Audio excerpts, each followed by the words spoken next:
Hey everyone, it's Alexander Robinson. Welcome to the channel, and this is my retro review for Frankenstein, which came out in 1931, the same year as Dracula, directed by James Whale, and is based off the Mary Shelley book of the same name. Or, I guess if you want to be technical, much like with Dracula, and I forgot to mention this in that review, both these movies are based off of plays that were adapted from their respective source materials. Kind of weird to have that be a thing, but whatever, it was the 30s. This movie follows Dr. Henry Frankenstein as he is looking to create life. He has basically gathered a bunch of dead people, stitched their body parts together, got a brain, put it into the body, and has created a monster out of all these different pieces. Unfortunately though, his creation is far too powerful, and Frankenstein is left to deal with the guilt of basically creating life when he probably should not have. I think it's fair to say that out of all the Universal monster characters, whether they be adapted from source material or an original idea themselves, Frankenstein's monster is probably the most famous. This movie came out the same year as Dracula, and what makes Frankenstein a far better movie than Dracula is that despite coming out the same year, it feels like a far more advanced movie.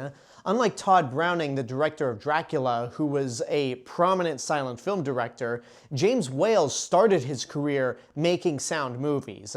And you can tell with this movie that he takes full advantage of the fact that he has access to sound. There aren't as many quiet moments throughout this film like there are in Dracula. There's no score outside of the opening, but the level of background noise, all the extras talking over each other, the background music, even though there's no actual score. He has clearly had more experience with directing sound movies and doesn't need to adapt the way Todd Browning did. So I think on that end, Frankenstein is a more accessible movie, despite the fact that again, both it and Dracula came out the same year. It's also a very simple yet classic story about man trying to play God and how it goes horribly wrong. There's no villain of the movie. There's not a character in this movie that you're actively rooting against, because all of them, you can kind of understand what they're going through. Henry Frankenstein comes to the realization that his creation may have gone too far and that he made a mistake, something that he would deal with later on in the sequel, which we'll talk about next time.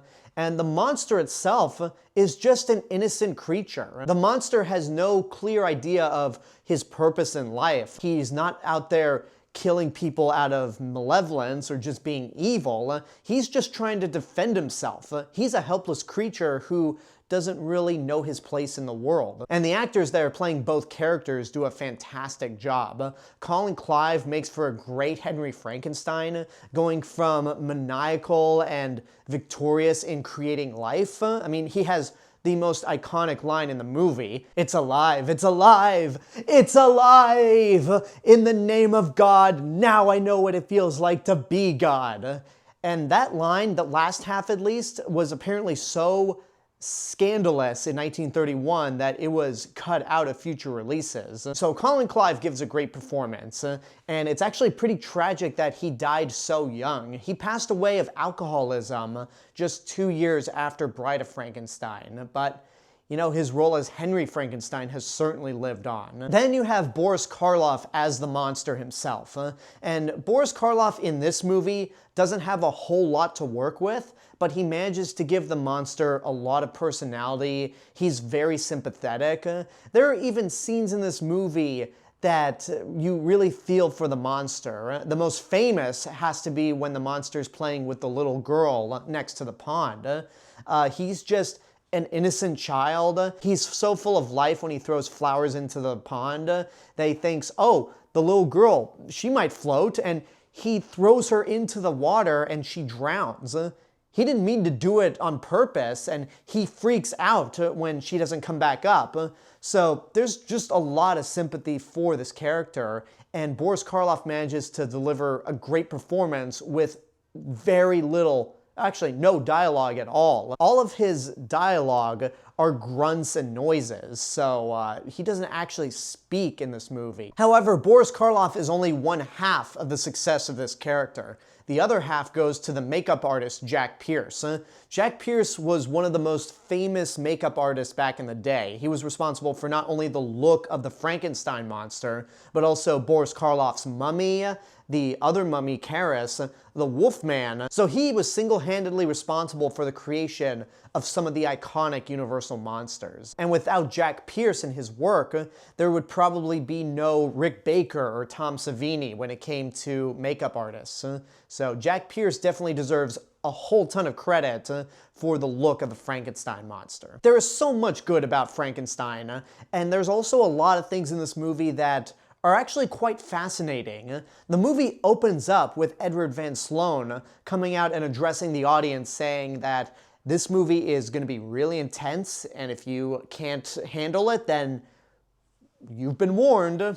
So that's an interesting way to open this movie. It's an opening that The Simpsons parodied in their earlier Treehouse of Horror episodes. There are just so many iconic moments in this movie, from the opening, the It's Alive sequence, the girl at the pond, which, by the way, if you watch this movie on Blu-ray and get to the shot where the monster throws the girl in the pond and you realize that it doesn't look as good as the rest of the movie, that's because that shot was cut out after its theatrical release and rediscovered for DVD and Blu-ray. So just imagine that that shot was just too much for 1931. So they cut it and somebody found it decades later and put it back into the movie. You also have the most iconic angry mob scene in all of film, where the townspeople go after the monster. But there's also one element of the movie that not a lot of people think about. When it comes to Frankenstein and angry mobs, I would imagine that most people think that the mob is going after the doctor as well,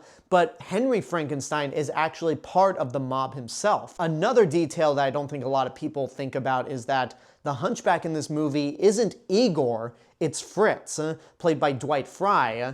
Igor wouldn't come till a whole lot later, and yeah, that's always a peculiar thing, that a lot of the famous moments that we think of when it comes to Frankenstein don't actually happen in this movie. And then there's also the weird notion of renaming the doctor in this movie from the book.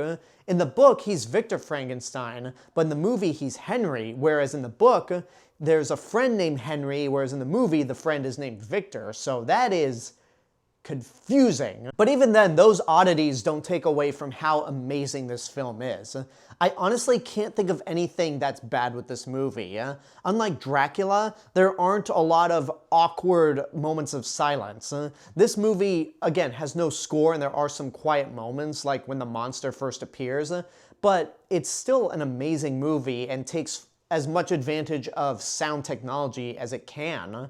I say worth seeing in your lifetime. One other moment that I have to mention in this movie, and I didn't know where to mention it in the review, is when the monster sneaks into the room where Frankenstein's fiancée is, corners her up against the wall, and she screams, and he goes, "Rawr," and that got a hard laugh out of me.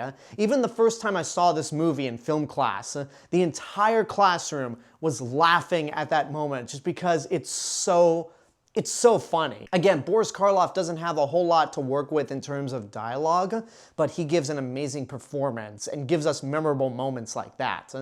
So yeah, this movie is incredible. I love it. The only reason I'm not saying get off your ass and go see it right now is because it's overshadowed by its sequel. If for whatever reason you haven't seen this movie, you need to see it. Even if you're overly familiar with the look of the Frankenstein monster and the story of Frankenstein itself, this is easily a movie that I highly recommend, especially since Guillermo del Toro's Frankenstein is coming out later this month, and considering how massive of a fan Guillermo del Toro is of this movie, it'd be good to watch this movie before you go into his version. And there you go, that's my review for Frankenstein. I hope you enjoyed it.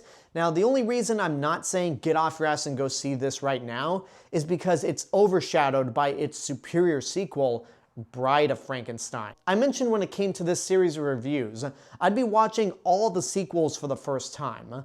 I lied because I have seen Bride of Frankenstein before. In fact, I saw it before the original Frankenstein, but we'll get to that next time. So thank you guys so much for watching this review, and I want to give a special thank you to my subscribers and YouTube members right over here. You guys are the reason why this channel continues to grow every day, and if you want to help to financially support the channel, you can do so via YouTube memberships for as little as $1.99 a month.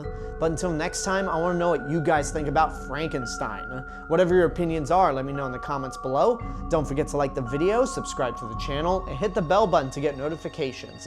If you want to find me elsewhere on the internet, you can find me on these social media platforms and my theme park and travel channel right here on YouTube. I'll see you guys in the next video, but until then, have a good day and take care of yourselves.